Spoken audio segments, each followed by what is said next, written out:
y hablamos de pandemia y también de responsabilidad social. Algo hacemos y algo hicimos para llegar a este presente.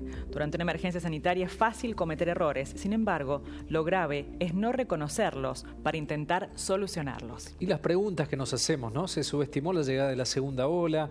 ¿Cuáles son los errores que se han cometido durante la pandemia? Vamos a hablar con Rodolfo Chislianchik, que es médico, también es periodista, con una vasta trayectoria, con un recorrido en España, en la Argentina, para hablar, bueno, de este tema de la segunda ola y de lo que ha impactado en nuestro país. Rodolfo, ¿cómo te va? Bienvenido, muy buenas tardes. Buenas tardes, Rodolfo. Hola, ¿qué tal? Hola, ¿qué tal? Muy buenas tardes. Muchísimas Muy bien, gracias por invitarme, un placer estar con ustedes. Por favor, un gusto tenerlo por aquí justamente para reflexionar, ¿no?, acerca de cómo nos hemos estado comportando en este tiempo de pandemia, que sin duda ha significado todo un desafío, ¿no? Pero ¿qué papel juega el individualismo y también el egoísmo, ¿no?, en este tiempo, Rodolfo?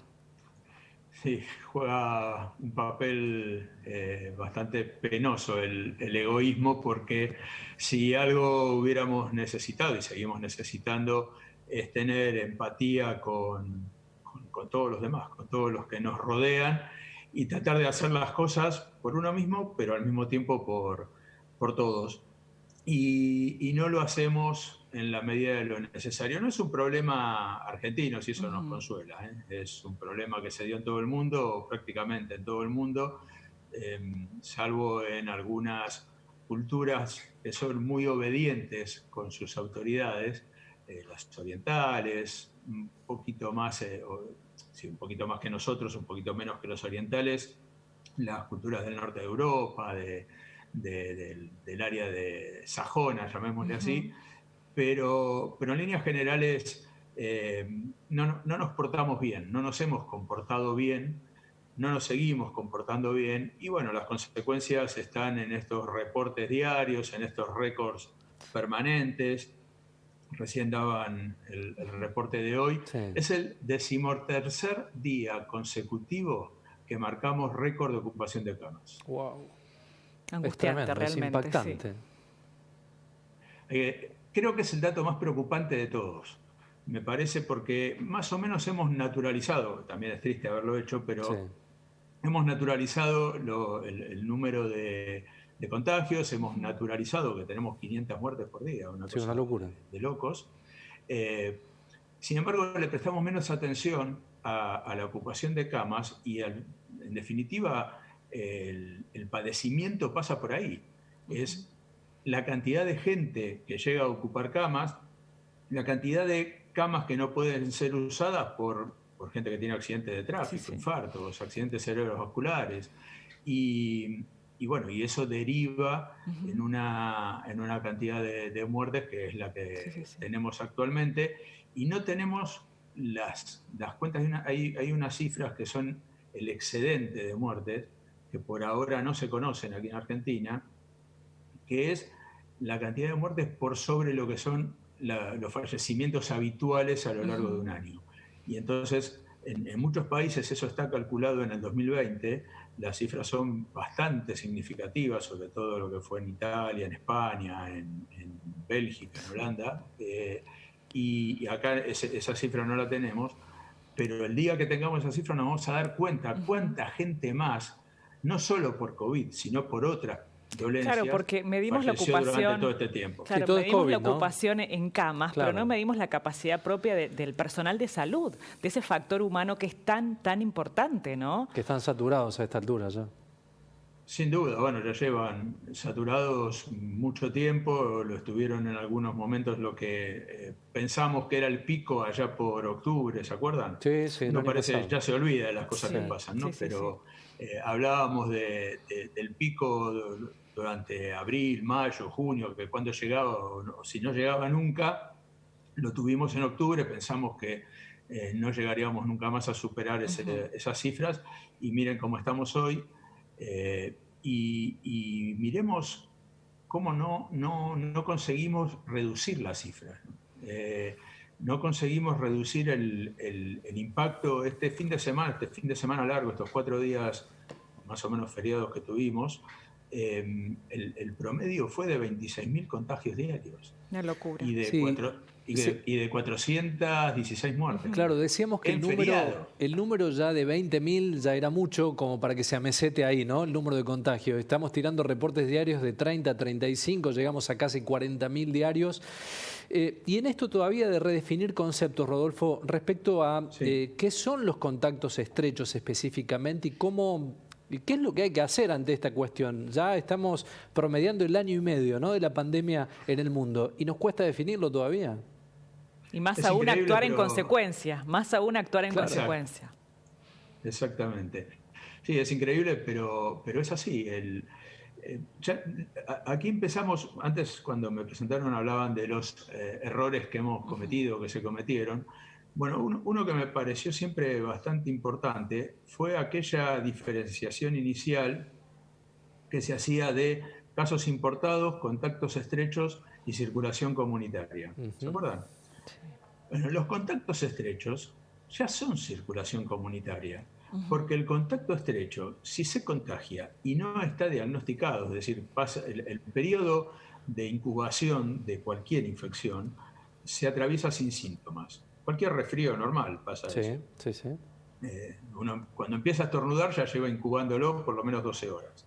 Entonces, en este caso se calcula más o menos entre 3-4 días, pero puede llegar a ser hasta de una semana. Bueno, durante ese periodo, un contacto estrecho que se infectó y anda por la calle hace circulación comunitaria.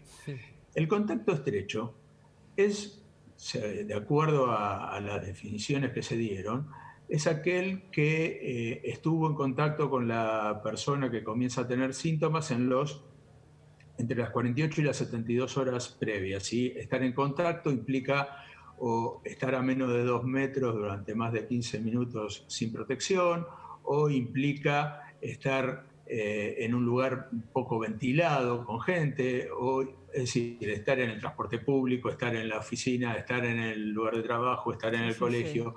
Todo eso es contacto estrecho. ¿Cómo medimos con cuánta gente estuvimos antes? Es muy difícil.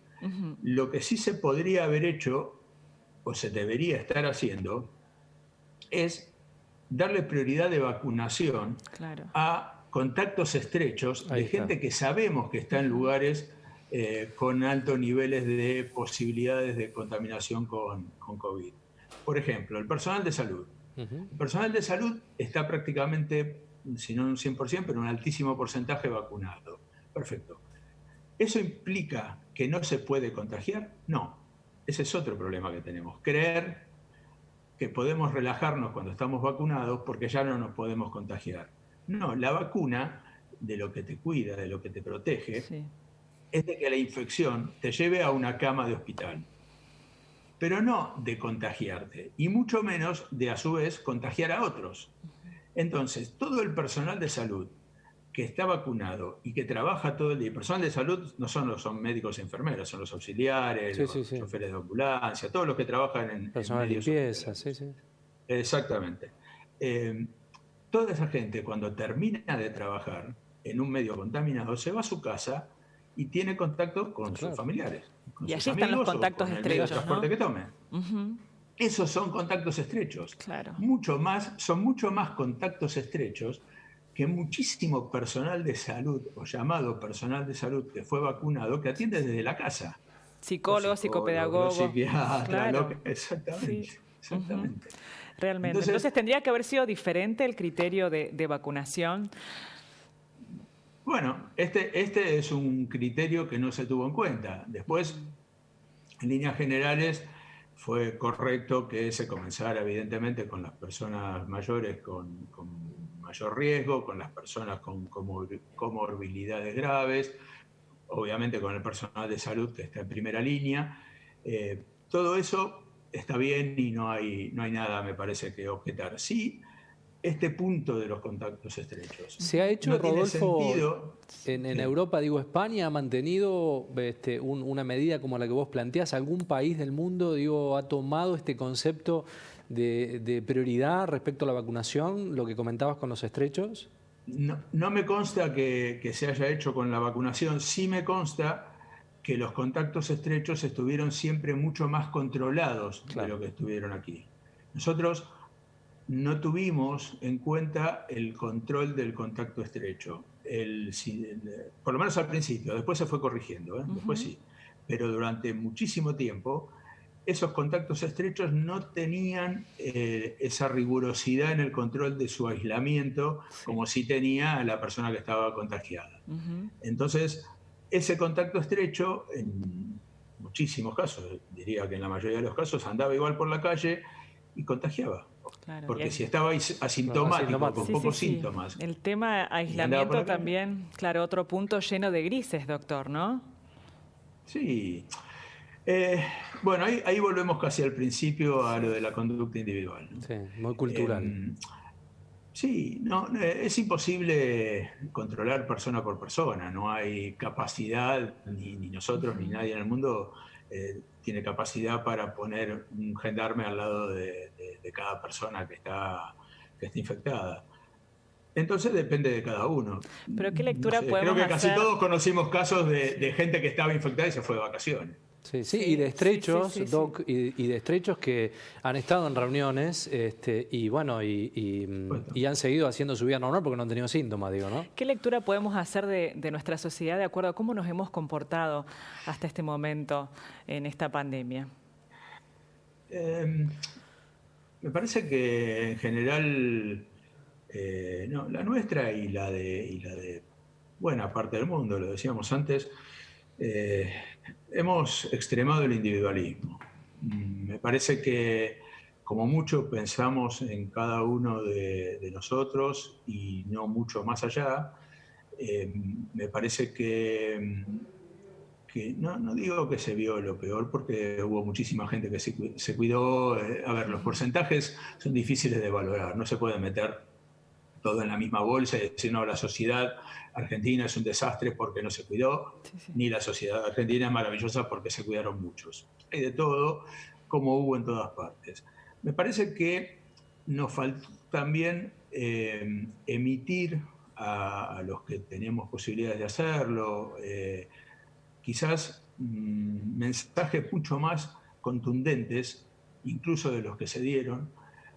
Y los mensajes me refiero no solo a poner publicidad en televisión, me refiero al ejemplo, es decir, a predicar con el ejemplo.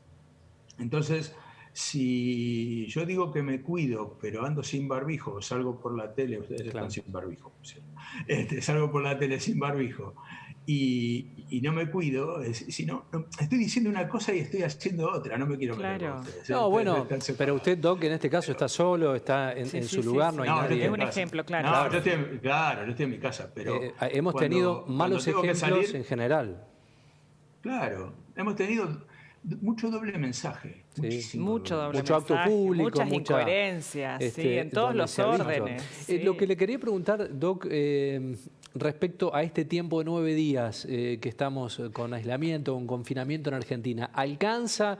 ¿Se va a renovar seguramente el DNU el domingo? ¿Probablemente se haga antes? ¿Usted cree que se va a extender? ¿Cuál es su mirada respecto a este tiempo? Me río porque esta mañana estuve escribiendo algo sobre eso. No alcanza, evidentemente no alcanza. Mira, hay una experiencia internacional que deberíamos haber aprovechado, ese fue otro error, y no lo hicimos, porque todo lo que nos fue pasando ya pasó antes en otros lugares. Y donde hubo realmente éxito en el control de la pandemia fue en los lugares donde en lugar de intentar atenuar la curva o aplanarla, lo que se hizo fue aplastarla. Y la única manera de aplastarla es cortando la circulación, cortándole los caminos al virus. Y cortar la circulación implica simplemente volver más o menos a como estábamos en marzo de 2020, claro, en abril de 2020. Eso es cortar la circulación. Que no se puede hacer durante muchísimo tiempo, por supuesto. Que la economía no lo resiste, por supuesto. Que hay países que tienen más músculo económico para aguantarlo que nosotros, ni que hablar. Pero en más de una ocasión se habló de hacer cuarentenas intermitentes, pero cuarentenas muy estrictas, intermitentes, y nunca se hizo.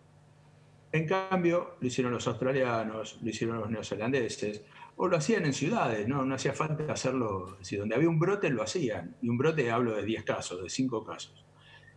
Lo hizo Gran Bretaña cuando tuvo el último gran brote en enero. Hoy estaba mirando las cifras por eso que estaba escribiendo. Y Gran Bretaña tenía en enero alrededor de 67.000, llegó a tener 67.000 contagios diarios y creo que 1.700, puede ser, bueno, no me acuerdo, 1.000 y pico de muertes.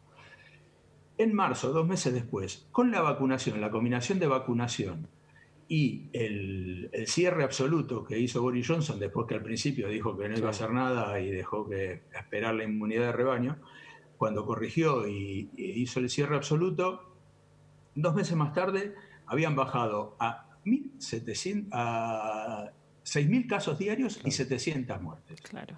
Estoy hablando de una caída realmente tremenda en 2 meses. Sí. Pero eso se hizo porque hubo un cierre muy estricto y además se combinó con la vacunación. Si nosotros, en lugar del lunes, volver a lo que estábamos haciendo hasta el viernes pasado, que yo no sé cómo era el movimiento en Río Cuarto o en Córdoba en general, pero acá en Buenos Aires, en el AMBA, el movimiento durante las horas centrales del día era como cualquier otro día. Había muchísima gente en la calle, pero muchísima gente. Si nosotros el lunes volvemos a eso, sin haber bajado, ¿no? Seguimos teniendo 6.600 personas en terapia intensiva. ¿Habrá tenido algún sentido, claro, todo este tiempo entonces?